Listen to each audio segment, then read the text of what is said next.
What's up, everybody? What's up, everybody? Check this out. Check this out, man. We're going to talk about the importance of putting God first, right? All right. God wants to be first in your life. God wants to be first in your life. And sometimes I got to catch myself, or sometimes I got to remind myself, even when I get up in the morning, and sometimes I grab my phone first, and I be strolling, and next thing you know, it done been an hour done passed, 2 hours done passed, and then by the time I get up, I have to go and get the kids and deal with the kids, and then I have to go pick my wife up from work, and then by the time I get back home, it's time to go to work. So in my mind, I'm like, okay, I go to work and I get in my word. But sometimes when I get to work, it either be too busy or I just be too worried about, getting caught not doing my job and being in my word to even focus on the word. And that's how a lot of us operate sometimes, man. Sometimes we don't give God our best. We don't give God our first fruits. We don't give God our best. We give God our leftovers. And that is not good. That is not how we should be operating. Some of us wait until we're in the hospital when we're dying to want to give our lives to God. Some of us wait. Some of you wait until you're facing jail time to want to give your life to God.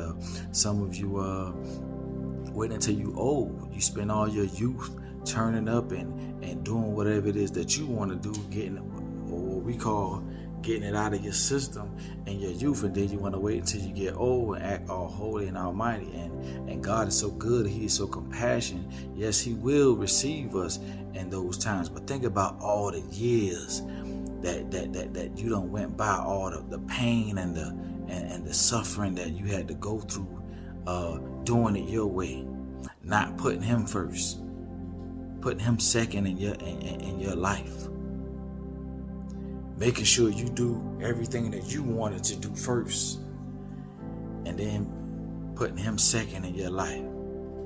Think about how much better your life would have been if you would have just truly put Him first, if you would have truly given Him your first fruits, truly given Him your best and not your leftovers. That's the issue that Cain had with Abel. He couldn't understand. How did God find favor in him for his sacrifice, but not for the work of his hands? Because Cain offered leftovers. He made sure that he had leftovers before he gave to God. Faith is going to require you to step out and do something even when you are unsure what you're gonna eat tomorrow. So I'm gonna give this to that homeless person. I'm gonna give this homeless person my lunch that I was taking to work. I'm gonna give them this lunch that I was gonna take to work, not knowing whether I'm gonna be able to eat later on. It's gonna require you to do things where you're gonna have to totally be dependent on God and not yourself and not no one else.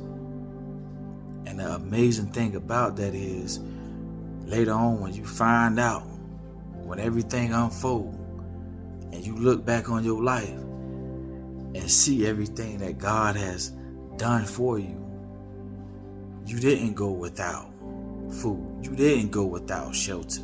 You didn't go without clothing. You didn't go without fellowship. You didn't go without friendship. Some stayed, some left. Some things may take longer than others, but guess what? Through it all, He was right there.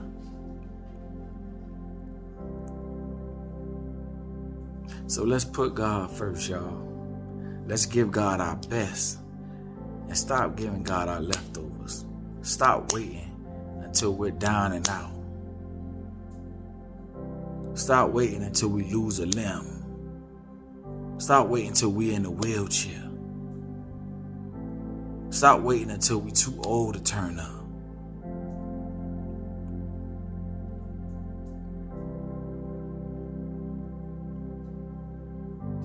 to give God what he deserves. You heard me? Keys.